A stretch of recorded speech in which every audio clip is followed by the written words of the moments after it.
Qu'est-ce que tu fais à la cité? Je joue. Tu joues dans quoi?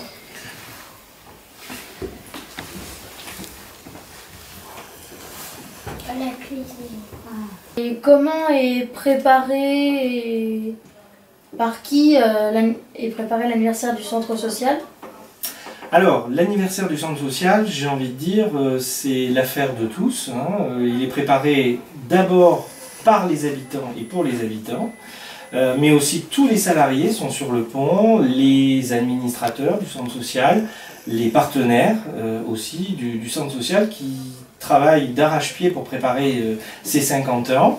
On a constitué des groupes de travail. Par exemple, il y a un groupe de travail communication qui travaille à animer le site, la page Facebook de l'anniversaire du centre social.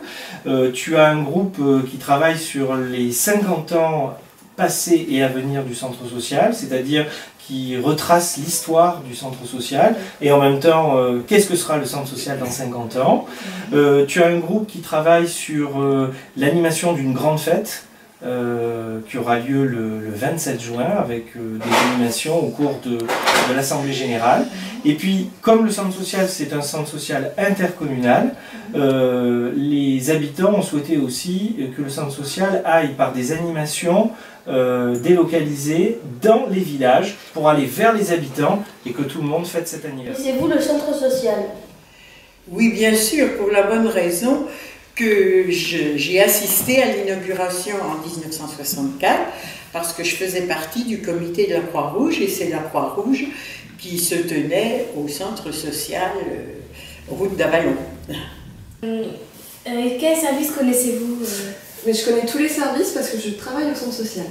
D'accord. Vous pouvez m'en citer des exemples? Et bien par exemple le mien, puisque je travaille à l'accueil du centre social et je m'occupe aussi du relais accueil service public. C'est-à-dire que j'accompagne les gens dans leur démarche administrative.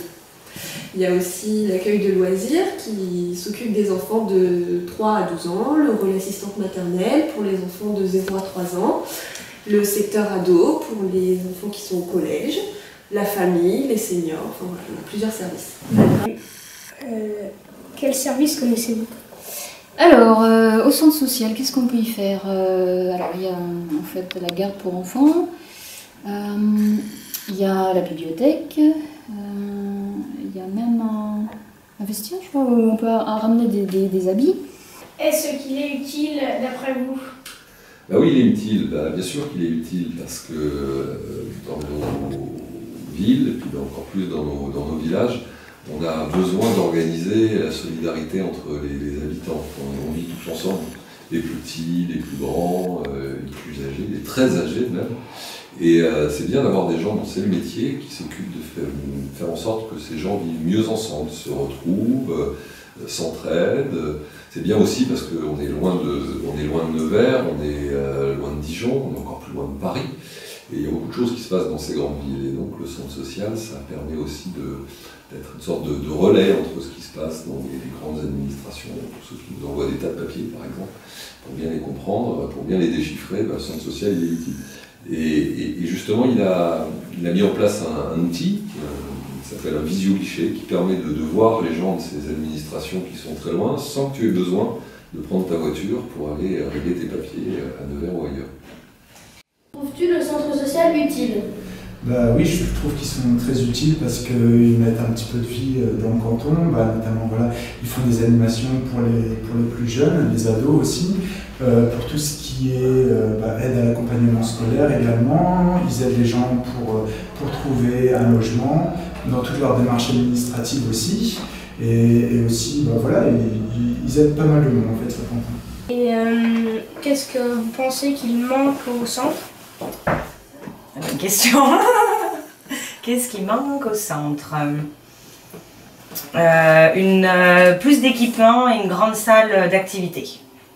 D'accord. Et qu'est-ce que tu fais à la cité? Plein de choses. On fait du vélo, des fois on dort dehors. Et comment as-tu connu le centre? Déjà, notre fils Simon, il participait à des actions de la Cité des Enfants quand il était plus jeune que ça. Et puis après, dans la création de la ludothèque, on a parlé avec le directeur du centre social et avec les animateurs et animatrices. Et c'est comme ça qu'on a un peu intégré le centre social nous-mêmes aussi. Comment as-tu connu le centre social? Parce que quand j'étais petit, je venais ici, dans les mêmes locaux. Alors, à propos de la cité, qu'est-ce que vous faites à la cité avec les enfants? On fait des activités manuelles, des activités sportives dont c'est le thème pendant ces vacances-là. Là, on revient, ça se voit pas, mais d'une randonnée VTT. Je suis un peu essoufflé. Puis voilà, plein d'autres choses, plein de sports. La semaine prochaine, on va à la piscine, tout et tout. Comment avez-vous connu le centre social? Alors en fait, ça fait, j'ai calculé un petit peu, ça fait 35 ans que je connais le centre social. La première fois que je suis allée au centre social, j'avais 6 ans et j'étais à votre place. C'est-à-dire que j'étais au centre aéré les samedis après-midi et toutes les vacances scolaires. Je faisais des activités, j'allais faire du kayak, des activités polystyrène, de la cuisine. Voilà. Et puis après, j'ai grandi, je ne suis plus allée au centre social et puis j'ai travaillé. Et donc là, j'ai côtoyé d'autres centres sociaux. Donc pas forcément à Lorme, mais à Monsonge. Et puis après, je suis revenue au centre social à Lorme, plutôt à la cité avec mes enfants, qui vont toutes les vacances et à chaque fois qu'il y a des activités qui leur plaisent, voilà. Ok, merci. Au revoir. Au revoir.